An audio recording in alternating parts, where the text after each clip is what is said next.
പോലീസിന്റെ മോശമായ ഇടപെടലും പിഴവും കാരണം ഒരു 43-കാരന് നഷ്ടമായത് അയാളുടെ ജീവിതമാണ്. കണ്ണൂർ ചക്കരക്കൽ സ്റ്റേഷനിലെ SI പി ബിജു, SIമാരായ യോഗേഷ്, ടി ഉണ്ണികൃഷ്ണൻ എന്നിവരിൽ നിന്നാണ് തലശ്ശേരി കതിരൂർ സ്വദേശി VK താജുദ്ദീന് ദുരനുഭവം ഉണ്ടായത്.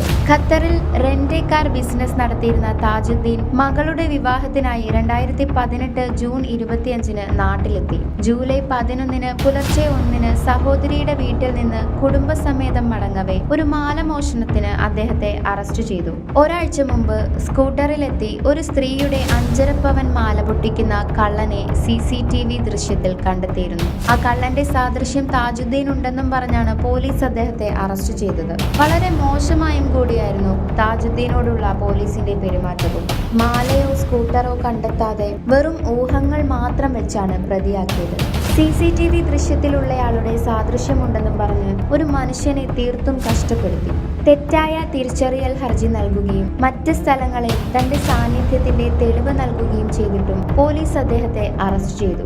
അദ്ദേഹം 54 ദിവസമാണ് ജയിലിൽ കിടന്നത്. കുടുംബാംഗങ്ങൾക്ക് മുന്നിൽ വസ്ത്രമഴിച്ചു നിർത്തി തെളിവെടുപ്പ് നടത്തി നാട്ടുകാരുടെയും ബന്ധുക്കളുടെയും മുന്നിൽ നാണം കെടുത്തി. ഹൈക്കോടതിയിൽ നിന്ന് 54 ദിവസത്തിന് ശേഷമാണ് താജുദ്ദീന് ജാമ്യം ലഭിച്ചത്. യഥാർത്ഥ കള്ളനെ പിന്നീട് തിരിച്ചറിയുകയും കുറ്റസമ്മതം നടത്തുകയും ചെയ്തു. അങ്ങനെ താജുദ്ദീൻ കുറ്റവിമുക്തനായി.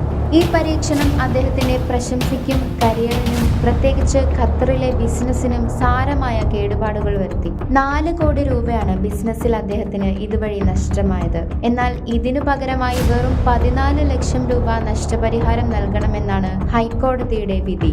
അന്വേഷണങ്ങളിൽ ദൃശ്യസമാനതയെ മാത്രം ആശ്രയിക്കുന്നതിന്റെ അപകടത്തെയാണ് ഈ കേസ് എടുത്തു കാണിക്കുന്നത്. പോലീസ് കുറ്റസമ്മതം നടത്താൻ നിർബന്ധിക്കുകയും നിരപരാധിത്വ തെളിവുകൾ അവഗണിക്കാനും ശ്രമിച്ചു. കോൾ ഡേറ്റയും ടവർ ലൊക്കേഷനും പരിശോധിക്കണമെന്ന ആവശ്യം പോലും ചെവികൊണ്ടില്ല.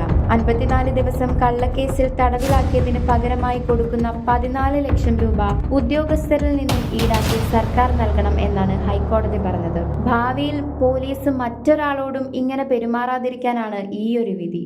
വിധി ഇനി എന്താണെങ്കിലും VK താജുദ്ദീന്റെ ആത്മാഭിമാനത്തിനേറ്റ ക്ഷതം ഒരിക്കലും കേരള പോലീസിന് മായ്ക്കാൻ കഴിയില്ലല്ലോ.